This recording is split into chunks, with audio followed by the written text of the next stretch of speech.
Gente de Deus, graça e paz. Tem um texto bíblico aqui muito conhecido, capítulo 6 do Evangelho de João, quando Jesus multiplica aqueles pães e peixes. Versículo 9, o André diz o seguinte, está aqui um rapaz que tem 5 pães de cevada e 2 peixinhos, mas que é isso para tantos? E disse Jesus: mandai assentar os homens, e havia muita relva naquele lugar. Assentaram-se, pois, os homens em número de quase 5.000.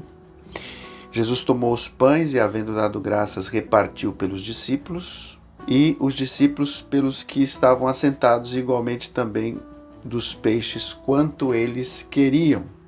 E quando estavam saciados, disse aos seus discípulos: recolhei os pedaços que sobraram, para que nada se perca.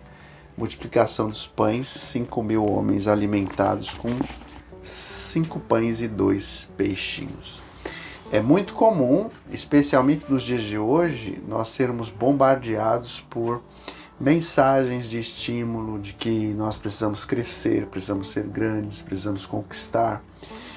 Todo o desafio que nos chega pela internet, as propagandas que são feitas, sempre vão nessa direção, né? Da prosperidade, de você ser feliz, de você ser melhor, de você ser grande. Mas o Evangelho, geralmente, ele trabalha com coisas pequenas.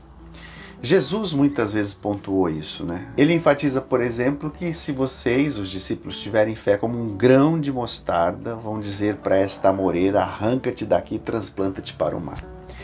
Ele enfatiza aqui, através da prática, que 5 pães e 2 peixes, coisa pouca, alimento para uma criança, para um adolescente, foi suficiente para alimentar 5.000 homens.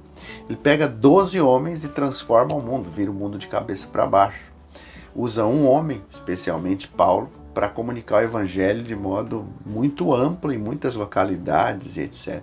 Então, pequenas coisas que possibilitam grandes transformações, e é isto que o Evangelho propõe. Não é a grandeza para o acúmulo, como de fato se prega na mídia, no teu emprego, né, na tua faculdade, nas suas rodas de conversa, ter, para acumular, para estocar, para não ter problemas no futuro e etc.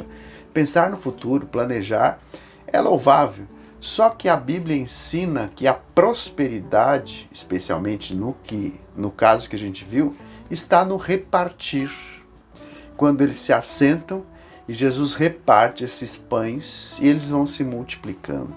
Pense nisso, que se nós quisermos prosperidade, a gente tem que ser generoso, a gente tem que repartir.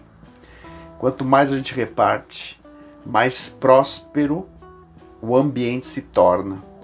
Porque, sobretudo, né, evidentemente que nem todos temos que dar assim para ficar repartindo com todo mundo. Eu estou pensando aqui especialmente em bens materiais, por exemplo, em dinheiro.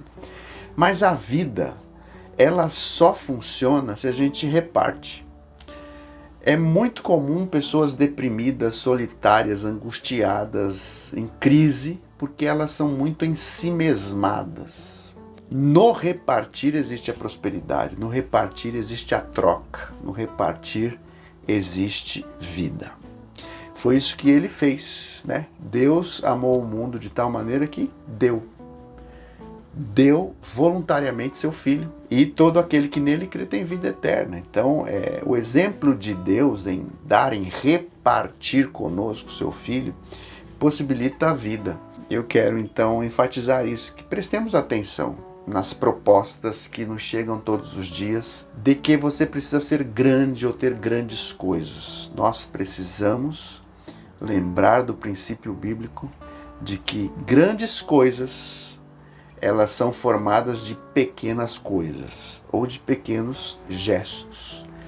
Então, se você e eu queremos ser mais felizes, é importante que a gente reparta a nossa vida, que a gente tenha como princípio não a retenção, mas sim a disponibilização.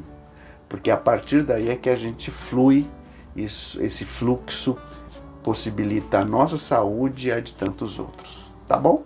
Deus te abençoe, graça e paz.